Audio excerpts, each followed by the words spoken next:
नमस्कार मित्रों, मैं अरविंद यादव एपीएस क्लासेस कुड़वार सुल्तानपुर।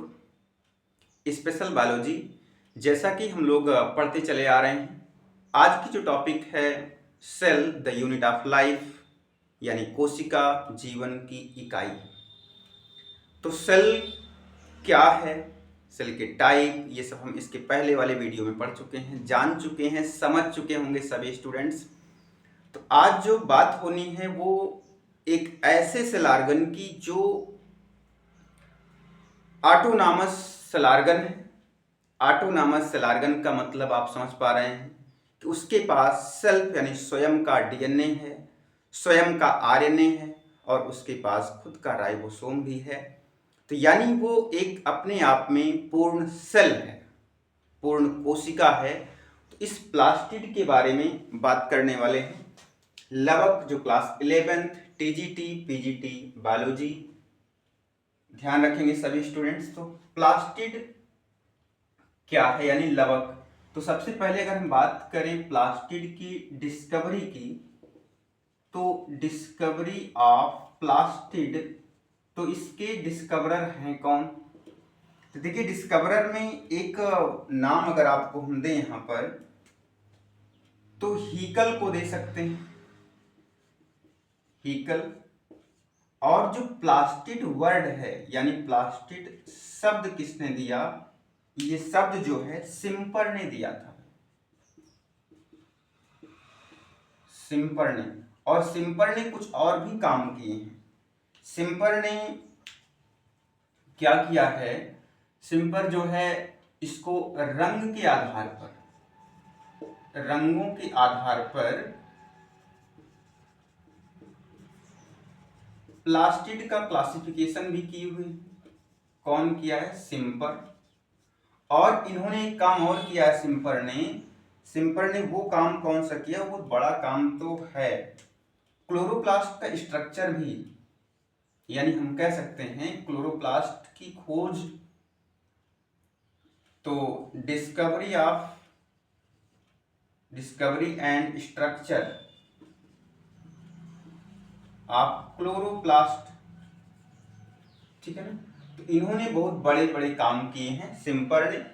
तो ये तो हो गया खोज के बारे में। अब ये देखेंगे आखिरकार ये जो आपका प्लास्टिड है मिलता कहाँ है। प्लास्टिड का अकरेंस देख लें या डिस्ट्रीब्यूशन देख लें। डिस्ट्रीब्यूशन किसका देख रहे हैं भाई? प्लास्टिड का। तो प्लास्टिड कहाँ मिलने वाला है? प्लास्टिड हम ये कह सकते हैं कि ये स्पेशल फीचर है। तो ये स्पेशल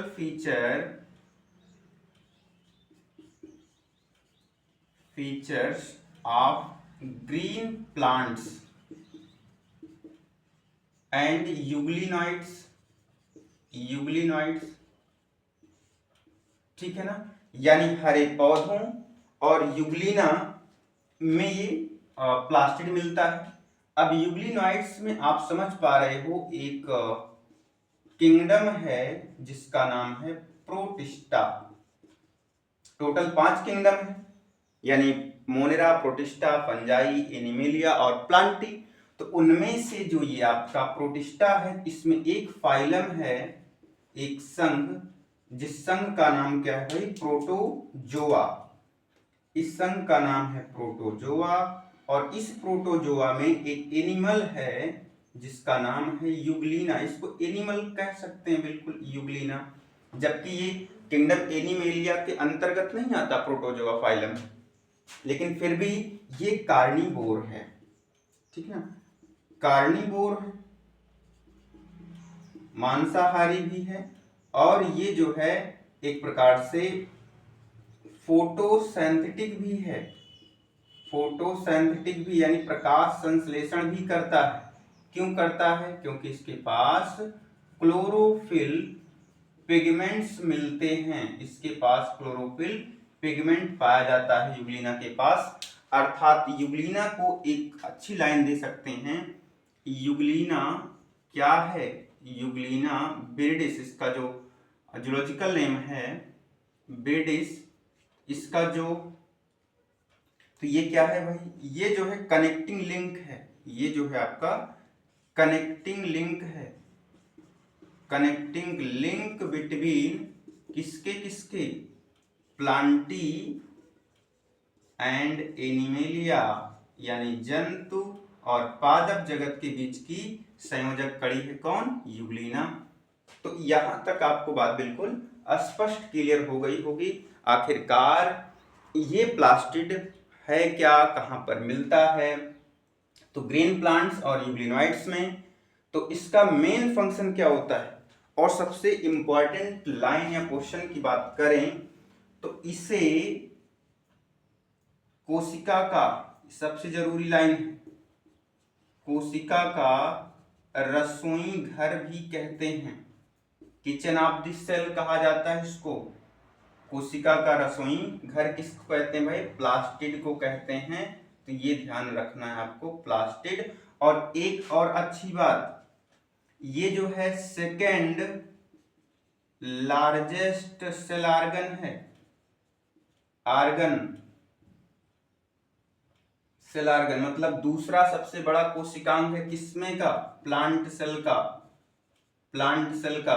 तो आपके दिमाग में आएगा सबसे बड़ा वाला फिर कौन सा है, सबसे बड़ा जो सेल ऑर्गन है फर्स्ट, वो है आपका वैक्यूल यानी रिक्तिका, ठीक है ना, रिक्तिका, ये सबसे बड़ा सेल ऑर्गन है आपका। तो इतनी बातें आप ध्यान रखेंगे, ये शायद सारी बातें आपको कंफर्म समझ आ रही होगी, आ रही है ना। तो इसके बाद आप चलेंगे थोड़ा सा क्लासिफिकेशन, जो सिम्पर ने रंगों के आधार पर क्लासिफाइड किया है प्लास्टिड को, उसको देखने वाले हैं। तो क्लासिफिकेशन इसका करेंगे अगर हम प्लास्टिड का, किसके आधार पर, रंग के आधार पर करना है भाई, रंग के आधार पर क्लासिफिकेशन किया जाएगा इसका।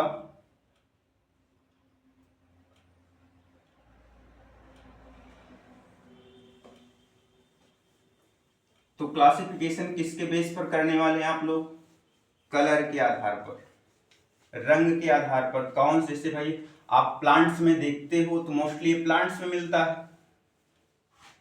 तो प्लांट्स में आप अलग अलग पत्ती अलग कलर, फल अलग कलर, फूल अलग कलर, मतलब सबको आप अलग अलग रंग में देखते हैं। तो आखिरकार ऐसा क्यों, किसकी वजह से होता है।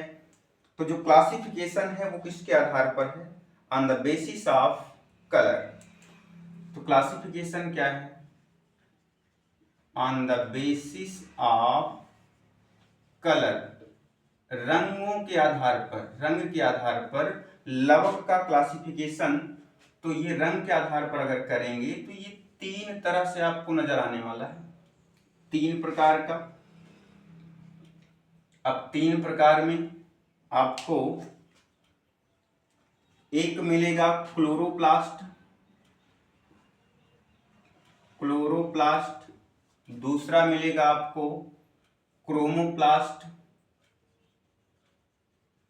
क्रोमोप्लास्ट, और तीसरा आपको मिलेगा ल्यूकोप्लास्ट, ठीक है ना, ल्यूकोप्लास्ट। वैसे प्लास्ट का मतलब क्या होता है, प्लास्ट का मतलब होता है लिविंग यानी जीवित, ठीक है ना। और क्लोरोप्लास्ट यानी हरित लवक, रंग के आधार पर। तो ये रंग के आधार पर देखा जाएगा तो ये कहेंगे कि ये जो है ग्रीन कलर का होता है, ग्रीन कलर, और ये जो होता है कलरफुल होता है।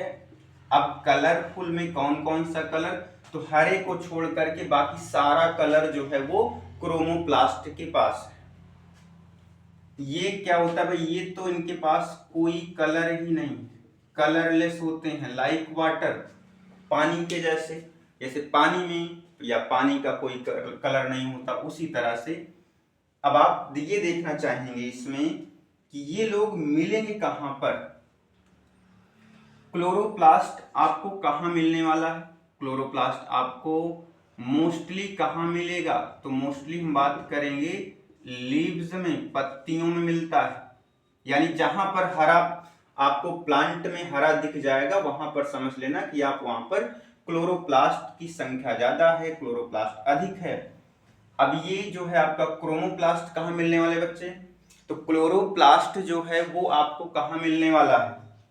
तो कलरफुल यानी हरे रंग को आप छोड़ रहे हो कि हरे रंग को छोड़ करके बाकी जहां पर जो भी कलर आपको दिखाई पड़े वो सब क्या होगा? क्रोमोप्लास्ट की वजह से होगा। यानी आप क्या कह सकते हो? फ्रूट कह सकते हो। फ्रूट्स एंड फ्लावर, आपको फल भी अलग अलग कलर में दिखते हैं और फूल भी आपको अलग अलग कलर में दिखते हैं। तो ल्यूकोप्लास्ट, इसमें तो भाई कलर नहीं है, तो कलर नहीं है तो ये ऐसी जगह पर मिलेंगे जहां पर सनलाइट एब्सेंट हो, यानी कि सनलाइट ना पहुंच पाती हो, वहां पर मिलेंगे। अब बताओ आपके ध्यान में क्या आ रहा है? सूर्य का प्रकाश कहां पर नहीं पहुंच पाता होगा?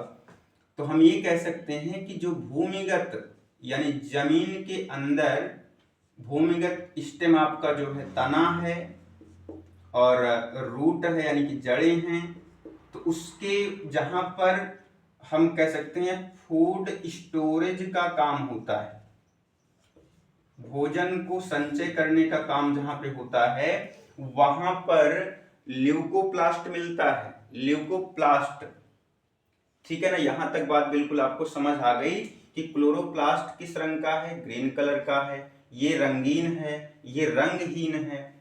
तो यहां तक स्पष्ट हो गया मैटर। अब इसके बाद अगर हम देखेंगे कि जो आपका क्रोमोप्लास्ट कलरफुल पिगमेंट है, क्रोमा का मतलब कलर ही होता है, ठीक है ना? तो क्रोमोप्लास्ट में क्या होगा? तो इसको पुनः अगर हम क्लासिफाइड करें इस तरह से, आप देख पाएंगे फिर से ये तीन तरह से है क्रोमोप्लास्ट, तीन तरह में। तो क्रोमोप्लास्ट अगर तीन तरह का है तो पहले की बात करते हैं। अगर हम बात करें रोडोप्लास्ट, पहला हो गया रोडोप्लास्ट, सेकेंड को कहें फियोप्लास्ट और थर्ड को बोलेंगे क्रोमैटोफोर। क्रोमैटोफोर, समझ आ रही है बात यहां तक? ये तीन तरह का कौन है भाई? ये है आपका क्रोमोप्लास्ट का क्लासिफिकेशन है। नॉर्मली आप देख पा रहे हैं रोडोप्लास्ट है, फियोप्लास्ट है और तीसरा जो है आपका क्रोमैटोफोर है। तीन तरह का क्रोमोप्लास्ट।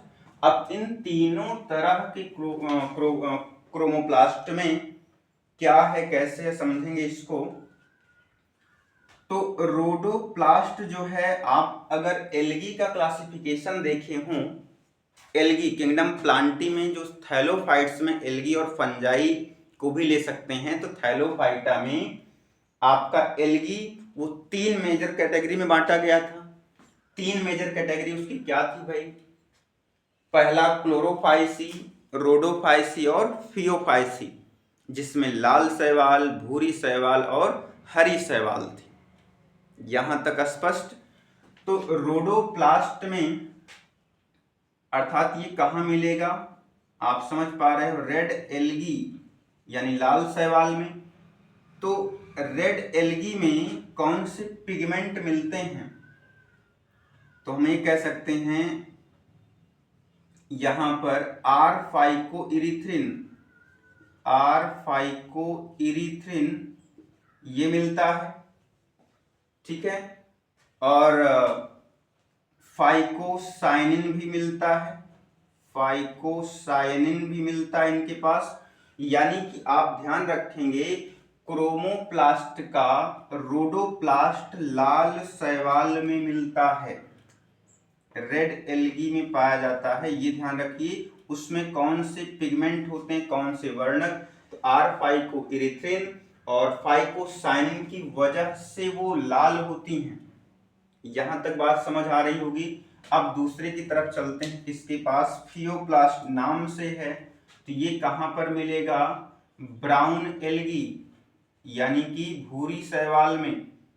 तो ब्राउन एल्गी में जो पिगमेंट होता है वो होता है फ्यूकोजैंथिन, ठीक है ना? ब्राउन एल्गी में मिलता है और डायटम्स में भी मिलता है।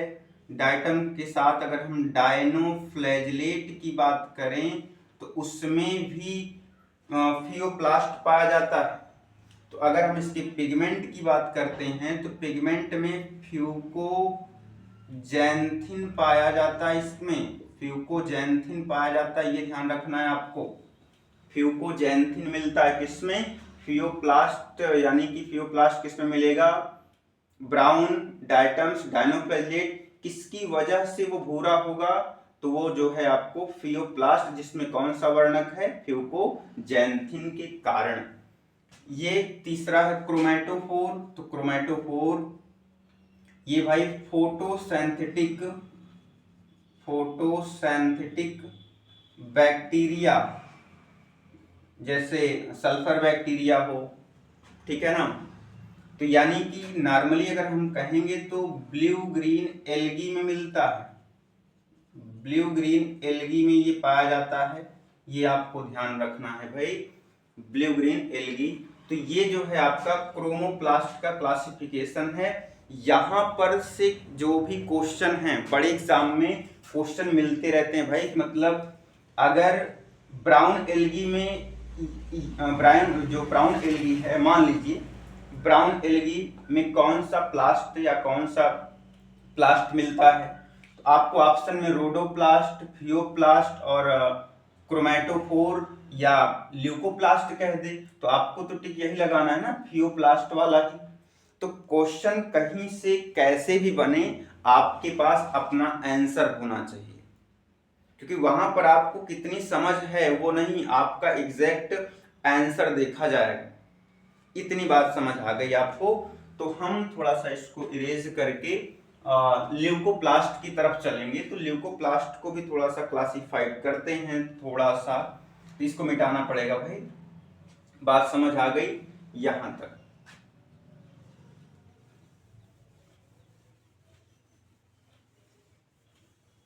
तो ये जो है क्रोमोप्लास्ट का था, ध्यान रखिएगा भाई। इसके बाद थोड़ा सा हम अगर क्लासिफाइड करें इनको, किनको क्लासिफाइड करते हैं भाई? क्लासिफाइड करेंगे हम ल्यूकोप्लास्ट को। तो जो ल्यूकोप्लास्ट है आपका, ये भी 3 में डिवाइड होगा,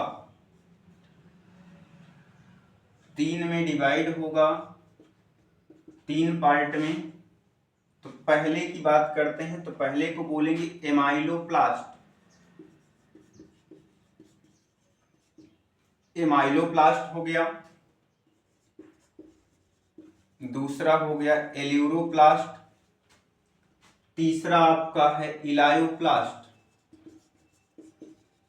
ये 3 प्लास्ट हो गए आपके पास ना। 3 प्लास्ट में अब ये कहां पर किसमें मिलेंगे, काम क्या है इनका, ये अब एक मोटा मोटा हिसाब तो आप समझ गए हो यहाँ पर कि जो ल्यूकोप्लास्ट है ये कैसा होगा?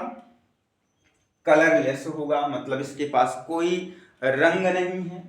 जब रंग नहीं है तो ये फूड स्टोरेज का काम कर रहा है, भोजन संचय का काम कर रहा है। तो भोजन संचय का अगर काम कर रहा है तो एमाइलोप्लास्ट किस तरह के भोजन को स्टोर करेगा?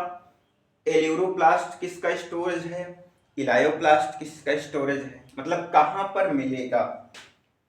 तो हम एमाइलोप्लास्ट स्टोरेज ऑफ किसका? स्टोरेज ऑफ कार्बोहाइड्रेट, कार्बोहाइड्रेट्स, यानी आप इसको क्या कह सकते हो? स्टार्च। ये जो है स्टार्च, यानी प्लांट्स में जो भोजन मोस्टली स्टोर्ड होता है वो स्टार्च के रूप में ही होता है। पौधों में, जंतुओं में जो होता है वो ग्लाइकोजन के रूप में होता है, ये ध्यान रखेंगे।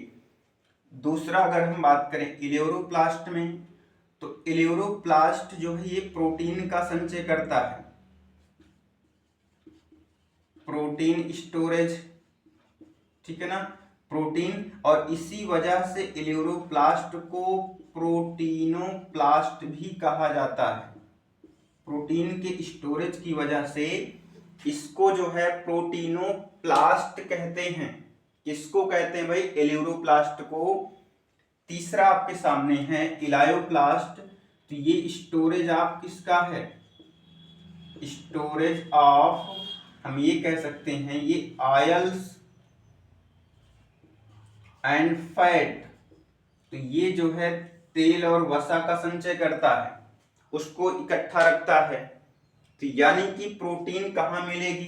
पल्सेस यानी दालों में, आप कह सकते हैं पल्सेस यानी दाल, सोयाबीन, मतलब ऐसे ही जहां पर प्रोटीन, ठीक है ना, प्रोटीन्स पल्स में, और आयल्स आप समझ पा रहे हैं सनलाइट, सोयाबीन इसमें मिलेगा। और ये जो है आपके प्लांट की लीव्स यानी पत्तियों में, जैसे आप हरी चीजें कुछ भी खा रहे हो, पालक खा रहे हो, यानी कि जो भी है तो वो ग्रीन पार्ट में ही आपको मिलेगा, ध्यान रखना है। ये दाल में मिलेगा, और तेलीय पदार्थ आप जो भी खाते हो प्लांट्स के प्रोडक्ट को, तो वो आपका मूंगफली वगैरह, तो वो आ जाएगा उसमें इलायोप्लास्ट। तो यहां तक वीडियो आपको बिल्कुल इसका क्लासिफिकेशन समझ आ गया होगा। अब इसके बाद कुछ इंपॉर्टेंट लाइन ये है जो कि बहुत ही एग्जाम में पूछा जाता है, चाहे वो नीट का एग्जाम हो या टीजीटी पीजीटी बायोलॉजी का एग्जाम हो, तो वहां पर आपको लेके चलते हैं, कुछ बातें स्पष्ट करवाते हैं। इसको इरेज करें तब आपको बताएं। तो यहां पर आप देख पा रहे हैं बिल्कुल टमाटर व मिर्च, तो यहां से भाई क्वेश्चन को मिलेगा आपको। तो जो टमाटर और मिर्च है उसका जो लाल रंग होता है वो लाइकोपीन की वजह से होता है, लाइकोपीन। फिर दूसरा, अगर एल्गी में, फ्रेश वाटर एल्गी जिग्निमा की बात करते हैं, तो जिग्निमा में क्या होता है, स्टार शेप्ड यानी ताराकार, ताराकार स्टार शेप्ड में 2 क्लोरोप्लास्ट मिलता है इसमें जिग्निमा में। क्योंकि यहां से क्वेश्चन मिलता है, जैसे बिहार का जो स्टेट एग्जाम हुआ था, पेपर 1 का और 2 का, दोनों मतलब जो जूलॉजी वाले भी थे और जो बॉटनी वाले थे, उनमें भी यहां से क्वेश्चन मिलेगा। मोस्टली तो बॉटनी का ही पार्ट है, लेकिन फिर भी ये कॉमन चैप्टर है जूलॉजी और बॉटनी दोनों के लिए। सिलेबस में आप जब टीजीटी पीजीटी का उठा के देखेंगे तो वहां पर अगला यूलोथ्रिक्स की बात करते हैं। इसमें सी शेप्ड, सी या गर्डिल, गर्डिल में आप अगर ह्यूमन की बात करते हैं 2 गर्डिल है, पेल्विक और पेक्टोरल, ये 2 गर्डिल है। तो गर्डिल का आकार जो होता है वो सी शेप में होता है, थोड़ा सा गोलाकार में होता है, लेकिन पूर्णतः गोल बंद नहीं हो जाता दोनों तरफ से। और क्लेमाइडोमोनास या क्लोरेला एल्गी में, क्लोरेला के साथ एक और अच्छी बात है, प्रोटीन इसमें बहुत ज्यादा पाया जाता है। सबसे अधिक अगर प्रोटीन की बात करें तो क्लोरेला शैवाल में प्रोटीन प्रचुर मात्रा में पाई जाती है, तो प्रोटीन इसमें पाया जाता है, ध्यान रखिएगा, वो भी अधिक, बहुत ज्यादा। तो उसमें किस आकार का क्लोरोप्लास्ट होगा भाई? उसमें जो है कप शेप्ड, प्याले की तरह जो है वो इसमें क्लेमाइडोमोनास और क्लोरेला में मिलता है। फिर स्पायरोगायरा में 1 से 16 रिबन लाइक, फीता के आकार का क्लोरोप्लास्ट मिलता है। तो एक मोटी बात ये समझ लो भाई, एक बात यहीं पर ये समझ लीजिए कि जो प्लास्टिड है, प्लास्टिड में इसका शेप जो है अलग अलग है, यानी इसमें मार्फिज्म पाई जाती है। अगर मार्फिज्म का मतलब ये हो गया कि अगर किसी भी सेल में या किसी भी जीव में अपने आकार में परिवर्तन कर लेता है, उसका आकार किसी में अलग अलग का रहे, किसी में उस तरह का रहे, किसी में उस तरह का, लेकिन नाम वही रहे प्लास्टिड, तो इसका मतलब ये हो गया कि उसको, उसके पास मार्फिज्म है, अपने रूप को, अपने रंग को बदलने का तरीका है उसके पास। जैसे आप माइकोप्लाज्मा को देखे होंगे, उसको बैक्टीरियोलॉजी का या हम कह सकते हैं किंगडम प्लांटी का जोकर बोला गया था। माइकोप्लाज्मा को, जो सबसे छोटी जीवित कोशिका थी, जो अपना रूप बदल देता था, अपना आकार बदल लेता था, तो वैसे ही प्लास्टिड जो है इसमें भी मार्फिज्म पाई जाती है। डाइमार्फिज्म भी होता है यानी द्विरूपता, और पॉलीमार्फिज्म भी होता है, पॉलीमार्फिज्म। तो पॉलीमार्फिज्म, अब देखिए डाइमार्फिज्म जो है वो C4 प्लांट की लीफ में होता है, C4 प्लांट की लीफ में, तो C4 प्लांट की जो लीफ होती है उसमें दो तरह की सेल मिलती है। एक होती है मीजोफिल सेल लीव्स या सेल, और दूसरी होती है बंडल शीथ सेल, जहां पर क्रैंज एनाटॉमी मिलती थी, माले के गुच्छे के समान रचना, आगे चैप्टर में मिलेगा। पॉलीमार्फिज्म सामान्यतः आपको ग्रीन एल्गी में दिखेगा। ग्रीन एल्गी में जैसे आप ये सभी ग्रीन एल्गी ही देख रहे हो, किसी में सी आकार का, किसी में कप के आकार का, किसी में तारे के आकार का, मतलब अलग अलग तरह से। तो ग्रीन एल्गी यानी कि ग्रीन एल्गी किस में रखी गई है? क्लोरोफाइसी में। शुरुआत में बात हुई थी आपसे, क्लोरोफाइसी वर्ग में ग्रीन शैवालें यानी हरित शैवालें आती हैं, तो उसमें यानी डायमॉर्फिज्म भी आपको समझ आ गया। तो इसके बाद हम आपको इसके स्ट्रक्चर में यानी क्लोरोप्लास्ट का जो एनसीईआरटी स्ट्रक्चर दी है उसका स्ट्रक्चर समझेंगे। आखिरकार उसकी संरचना क्या है, उसमें मिलता क्या क्या है, कहां पर, काफी इंपॉर्टेंट होगा का, उसमें से आपको बहुत सारी जानकारी मिलने वाली है। तो जब इसके बाद हम क्लोरोप्लास्ट का स्ट्रक्चर देखेंगे। धन्यवाद दोस्तों।